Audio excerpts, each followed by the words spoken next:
Les données dénormalisées. Dans cette vidéo, nous allons expliquer ce que c'est. D'abord, les données dénormalisées consistent à réintroduire de la redondance dans les données afin d'améliorer les performances des requêtes. Donc, ce qui veut dire qu'on va avoir beaucoup de lignes qui se répètent. Mais pourquoi on fait ça? Donc, l'objectif, c'est justement de réduire les jointures entre plusieurs tables, notamment pour accélérer la lecture des données. Cela se fait souvent au prix d'une duplication des données. Donc on aura des données qui vont se répéter et en fonction du besoin, on va privilégier une base de données dénormalisée. Donc les principaux avantages de la dénormalisation des données, donc on a d'abord l'amélioration des performances de lecture. Forcément, quand il n'y a pas de jointure entre plusieurs tables, ça va être beaucoup plus intéressant au niveau de la lecture. Donc ce qui amène forcément à la réduction des jointures complexes entre les tables. Et on aura aussi une meilleure efficacité justement pour les systèmes où la lecture est plus fréquente que l'écriture. Par exemple, un data warehouse, on va utiliser plutôt de la donnée dénormalisée parce qu'on va faire plus de la lecture dans le but d'analyser les données que de l'écriture. Par contre, il y a des inconvénients à la dénormalisation des données. D'abord, il y a le risque d'incohérence des données lorsqu'elles sont mises à jour. On a également l'augmentation de la redondance des données. Donc on va avoir forcément des données qui se répètent, comme elles ne sont pas normalisées, c'est-à-dire qu'il n'y a pas plusieurs tables, on va avoir la donnée qui va se répéter. Et donc ça va augmenter l'espace de stockage. On a aussi la complexité accrue, justement pour maintenir la cohérence de ces données-là. Parce qu'il faut la modifier sur plusieurs lignes. Ici, on a un exemple de schéma dénormalisé. Donc là, on a l'exemple de la gestion de cours dans une université. On a une table étudiant en cours. Et là, on a l'ID, le nom, le prénom, l'email. En fait, on a toutes les infos contenues dans une table. Dans un système normalisé, on aura plusieurs tables. Mais dans un système dénormalisé, on va avoir tout dans une table. Donc l'information est contenue dans une table, au lieu par exemple de 3 tables. Quand utiliser la dénormalisation? La dénormalisation, c'est surtout utile dans les systèmes où les lectures de données se font souvent et doivent être très rapides. Ça marche bien quand les mises à jour de ces données, elles, sont plutôt rares. En gros, si vous lisez beaucoup plus que vous n'écrivez dans votre base, la dénormalisation peut faire la différence. Par exemple, on a des cas d'utilisation où on a les systèmes d'analyse, comme les entrepôts de données, data warehouse, ou les bases de données dédiées au reporting. Dans ces systèmes, il est surtout fréquent de lire de grandes quantités de données pour produire des tableaux, des dashboards et pour faire nos analyses. On a également, par exemple, les applications en lecture intensive, notamment les bases de données qui sont souvent consultées pour afficher des informations aux utilisateurs, mais rarement modifiées, comme les applications de streaming et les catalogues de produits. Pour aussi optimiser les performances dans les environnements à fort trafic.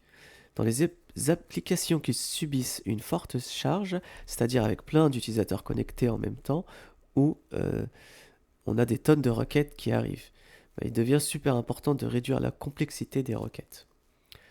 Dénormaliser les données, ça veut dire qu'on réduit le nombre de jointures nécessaires. Le résultat, c'est qu'on a moins de pression sur le serveur et des requêtes qui s'exécutent beaucoup plus rapidement. Exemple, pour les sites e-commerce, les systèmes de gestion des produits ou des commandes peuvent être dénormalisés pour accélérer les requêtes de consultation des produits et des paniers d'achat, particulièrement lorsque de nombreux utilisateurs accèdent simultanément à ces informations. On a également les réseaux sociaux. Dans les applications où les utilisateurs consultent massivement des flux d'informations ou des profils, les bases de données peuvent être dénormalisées pour éviter justement des requêtes trop complexes et accélérer l'affichage des pages. Si vous remarquez que certaines requêtes reviennent tout le temps et concernent les mêmes types de données, genre une recherche bien spécifique ou l'affichage d'une vue standard, la dénormalisation peut être vraiment intéressante. Ça permet de préagencer les données ou même de précalculer certains résultats pour que ce soit déjà prêt quand vous avez besoin, sans avoir à réorganiser à chaque fois. Par exemple, on a des cas d'utilisation comme les dashboards ou les tableaux de bord. Lorsque des utilisateurs consultent régulièrement des rapports ou des graphiques qui sont générés à partir de grandes quantités de données. Donc souvent, on va avoir des requêtes répétitives. Et la dénormalisation, bah, ça peut être super intéressant à ce niveau-là. On a également les systèmes de recommandation. Par exemple, les algorithmes qui recommandent des produits ou des articles peuvent bénéficier de données dénormalisées pour fournir justement des résultats beaucoup plus rapidement. On utilise aussi la dénormalisation pour minimiser les coûts de maintenance pour des systèmes historiques.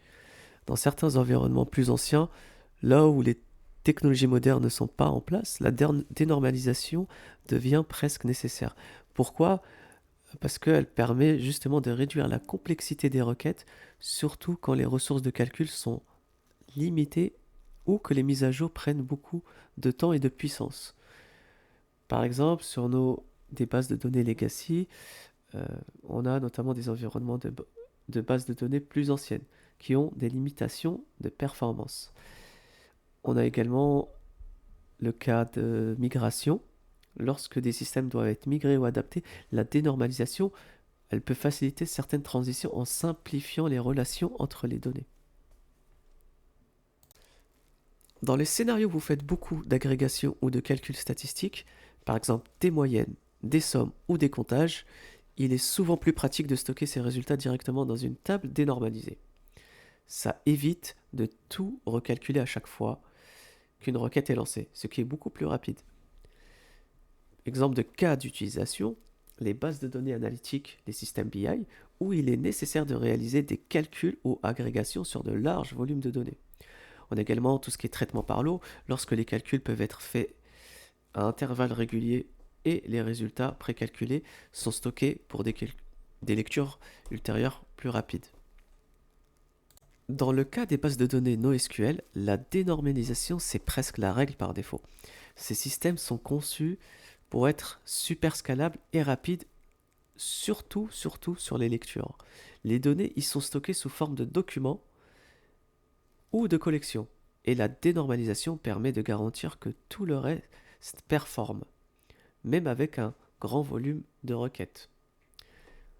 Cas d'utilisation, par exemple, on a les bases de données NoSQL comme MongoDB, Cassandra, etc., où les jointures entre les collections ou tables sont coûteuses, voire impossibles. Les données sont souvent dénormalisées pour justement minimiser les dépendances et accélérer l'accès à ces données-là.